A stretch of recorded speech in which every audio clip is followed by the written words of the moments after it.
श्लोक 40 से 41। तदस्ति पृथिव्यां वा देवी देवीषु वा पुनः सत्त्वं प्रकृतिजैर्मुक्तं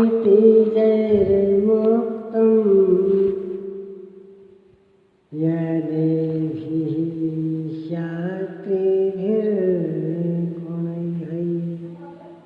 अर्जुन, पृथ्वी में, आकाश में अथवा देवताओं में ऐसा कोई भी प्राणी नहीं है जो प्रकृति से उत्पन्न हुए तीनों गुणों से रहित हो, अर्थात ब्रह्मा से लेकर कीट पतंग या उन्मात्र जगत शरणभंगुर मरने जीने वाला है, तीनों गुणों के अंतर्गत है। अर्थात देवता भी तीनों गुणों का विकार है, नश्वर है। यहाँ बाह्य देवताओं को योगेश्वर ने चौथी बार लिया। अध्याय 7, 9, 17 तथा यहाँ 18वें अध्याय में इन सब का एक ही अर्थ है कि देवता तीनों गुणों के अंतर्गत है। जो इन्हें भजता है नश्वर की पूजा करता है।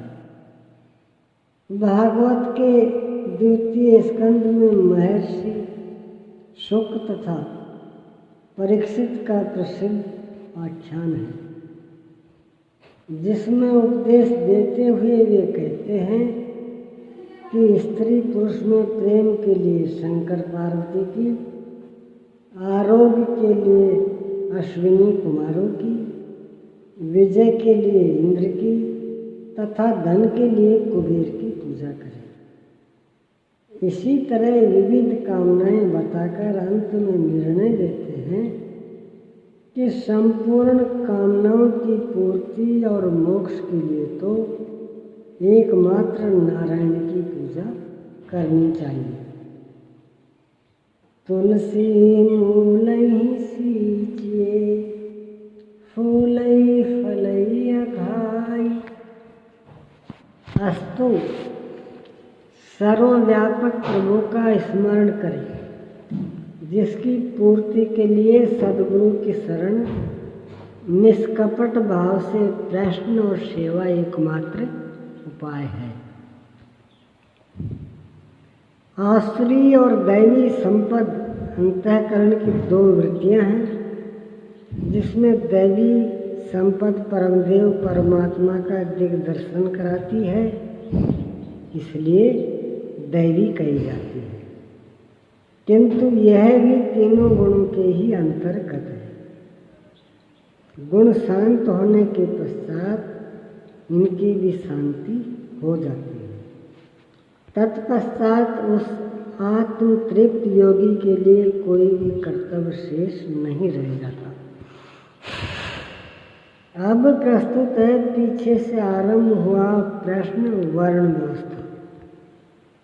वर्ण जन्म प्रधान है अथवा कर्मों से पाई जाने वाली अंतःकरण की योग्यता का नाम है।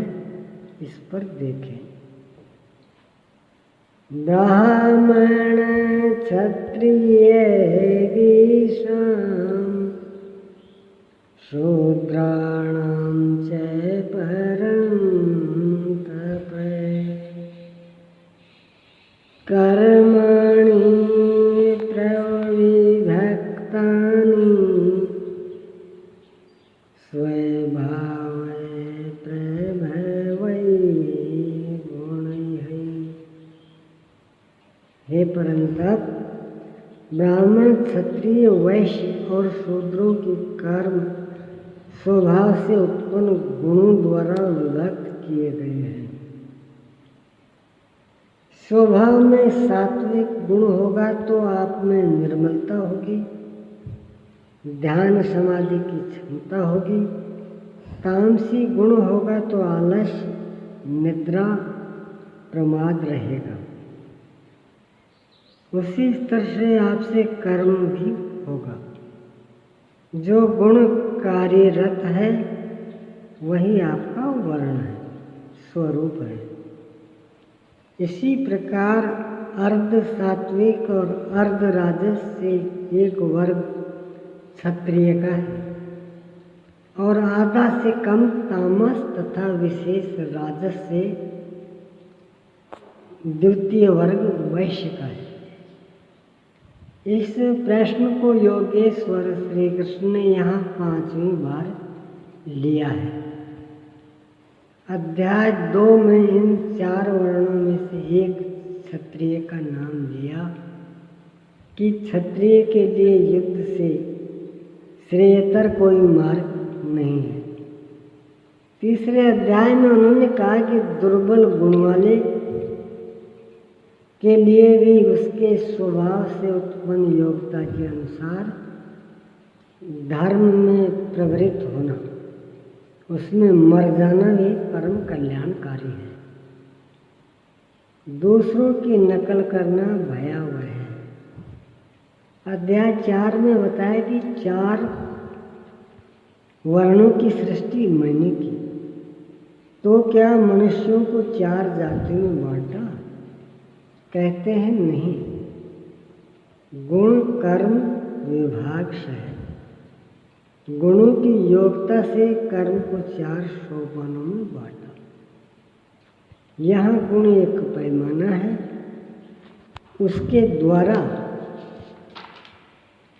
मापकर कर्म करने की क्षमता को 4 भागों में बांटा।